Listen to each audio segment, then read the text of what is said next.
La sépulture de Johnny Hallyday est menacée. Selon Maître Gilles Goé, l'avocat de Laetitia Hallyday, il est urgent de la déplacer car cette dernière risque d'être endommagée par des éléments naturels. CST en effet dans un communiqué relayé par Le Point qu'il a dressé un bilan négatif de la situation. Ainsi, de nombreux crabes de terre et le sable de mer, très corrosif pourraient, à long terme, abîmer le cercueil en bois de Johnny Hallyday qui se trouve au cimetière de Saint-Barth. En raison de cette possible détérioration, Maître Gilles Goé a donc demandé l'autorisation de déplacer le cercueil de Johnny Hallyday dans le caveau familial, non loin de sa sépulture actuelle. Selon lui, c'était également le souhait du défunt rocker. Johnny avait demandé à reposer au cimetière marin de Lorient à Saint-Barthélemy, dans un caveau à construire. A-t-il indiqué.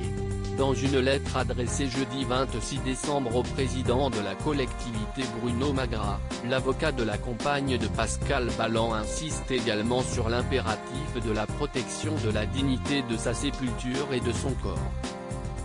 Une urgence absolue à noter que CST depuis son inhumation, le 11 décembre 2017, que Johnny Hallyday repose dans son cercueil en bois sur l'île de Saint-Barthélemy. Un ensevelissement provisoire dans l'attente de son déplacement. Toujours selon Maître Gilles Goé, la situation est urgente. Il existe à ce jour une obligation juridique et une urgence éthique à ce que ce déplacement puisse être autorisé et accompli sans délai. A-t-il conclu, qualifiant la situation d'urgence absolue. L'Erasmus pas consulté pour le moment, l'exhumation et le déplacement du cercueil de Johnny Hallyday sont en attente. En effet, sa fille Laura Smet a bloqué les démarches auprès de la collectivité début octobre, estimant ne pas avoir été consultée sur la question. De quoi remettre de l'huile sur le feu dans le clan Hallyday.